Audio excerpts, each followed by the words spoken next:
कि स्वयं अपना वंशावली बना के देंगे, वो सर्वे में उनके लिए काम करेगा। जितने भी रैयत आते हैं, जिनकी जो समस्याएं हैं, सारे समस्याएं मेरे सामने वो लेके आते हैं।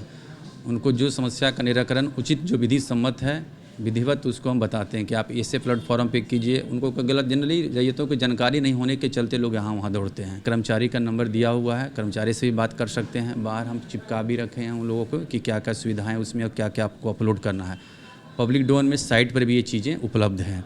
बिहार के मुख्यमंत्री नीतीश कुमार 17 सालों से बिहार की सत्ता पर बरकरार हैं। नीतीश कुमार की तरफ से 7 निश्चय योजना चलाई जा रही है और लगातार सरकार की ओर से दावा किया जा रहा है कि तमाम जो सुविधाएं हैं आम लोगों के लिए वो पूरी तरह से धरातल पर है। और इसी की सच्चाई जानने के लिए हमारी जो मुहिम है, हम लगातार हर एक ब्लॉक पर निरीक्षण कर रहे हैं और हमारी मौजूदगी अभी फतुहा ब्लॉक में है। सीओ साहब मुकेश जी हमारे साथ मौजूद हैं। सर, 7 निश्चय के तहत जो बिहार के मुख्यमंत्री ने आदेश दिया है कि ज़मीनी विवाद से जो जुड़ा हुआ जाति, आवासीय, ये तमाम जो लोग बनाने आते हैं, तो उसके लिए किस प्रकार से आप लोग काम कर रहे हैं हर एक ब्लॉक पर? क्या माना जाए कि जो फतुहा ब्लॉक है उस पर काम जो है, लोगों की जो समस्याएं हैं वो सुनी जा रही है, किसी तरह की समस्या नहीं हो रही है आम लोगों को? आपको धन्यवाद। पहले अभी सर्वे की काम भी चल रही है। मेरे यहाँ जो जाति आय आवासीय है वो अंचल से ही बनता है। मेरे यहाँ कोई भी पेंडेंसी नहीं रहती है। 10 दिन उसको कार्य दिवस उसका समय रहता है।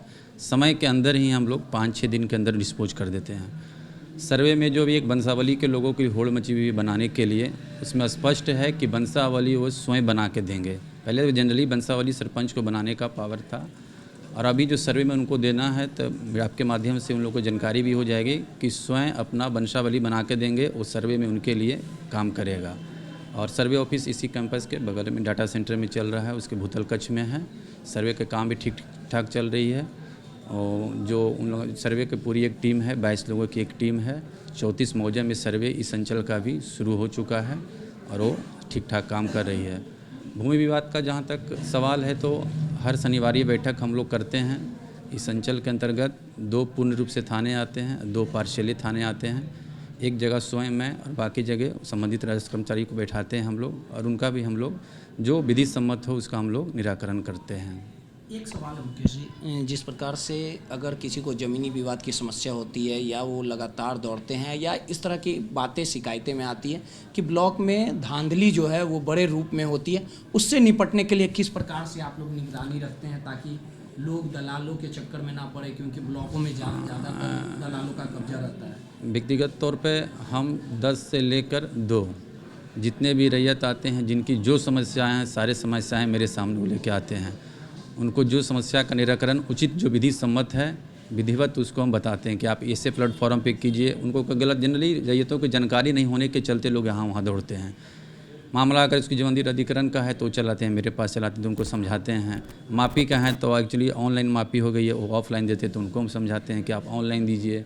अभी जो खाता खेसरा सुधार के हो रहे थे, किसी के रकबा सुधार का है या उसके जमंदी में नाम सुधार का है, वो लोग डायरेक्ट आवेदन अभी लेके आ रहे हैं। उनको हम बताते हैं कि सरकार के द्वारा नया नहीं, सारे अंदर जो सबका रिपोर्ट है, सारे कर्मचारी का नंबर दिया हुआ है। कर्मचारी से भी बात कर सकते हैं। बाहर हम चिपका भी रखे हैं उन लोगों को कि क्या क्या सुविधाएं उसमें और क्या क्या आपको अपलोड करना है।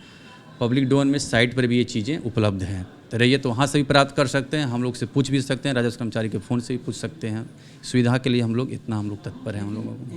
तमाम सुविधाएं रहती हैं, लेकिन जो फैसिलिटी, जो मूलभूत सुविधाएं जनता को मिलना चाहिए, कई लोगों से हमारी बात हुई, मौखिक तौर पे ही बात हुई, तो वो बता रहे थे कि कर्मचारी दौड़ा रहे हैं, हम कई दिनों से दौड़ रहे हैं। जो समस्या होना चाहिए, क्योंकि आम लोगों के लिए ही ब्लॉक रहता है, सरकार के आप लोग नुमाइंदे हैं, तो इस तरह की जो शिकायतें आती है, इसको किस प्रकार से आप? हाँ, उसमें कुछ रैयत की शिकायतें होगी। उसके कारण क्या है कि रैयत के पास डॉक्यूमेंट्स नहीं होते हैं कुछ। इससे कुछ रैयत आते हैं सिर्फ एक रसीद लेके कि रसीद के आधार पर मेरी जमाबंदी कस दीजिए, मेरी जमाबंदी फट गई है, चाहे मेरा खाता खसरा चढ़ा दीजिए। रसीद में भी खाता खसरा नहीं है। तो जब तक ज़मीन उनकी है, जब तक वो कुछ एडिशनल साक्ष्य नहीं देंगे, या तो खतियान नहीं देंगे, बंटवारा शेड्यूल नहीं देंगे, चाहे डीड नहीं देंगे, कवाला नहीं देंगे, तो किसी भी कर्मचारी या किसी भी अधिकारी के लिए करना वो उचित नहीं रहेगा, और इससे एक नई समस्या भी जनरेट हो जाएगी।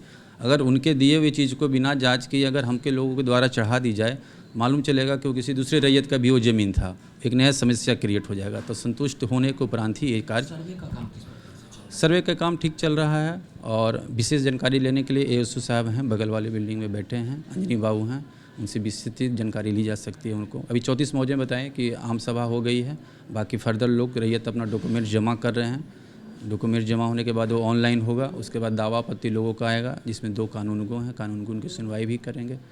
फर्दर ऐसे काम आगे चलेगी सर्वे का। ये फतवा ब्लॉक के सीईओ साहब मुकेश जी थे और जिस प्रकार से जानकारी दे रहे थे कि सरकार की तरफ से जो भी फैसिलिटी है आम लोगों के लिए, तमाम समस्याओं का निपटारा किया जा रहा है और जो भी समस्या आम लोगों से जुड़ी होती है उसे कहीं ना कहीं धरातल पर समाप्त करने की जो प्रक्रिया है, जो एक पहल है, वो कहीं ना कहीं सीधे तौर पे किया जा रहा है। कैमरामैन शशि के साथ रोहित, दर्श न्यूज़, पटना।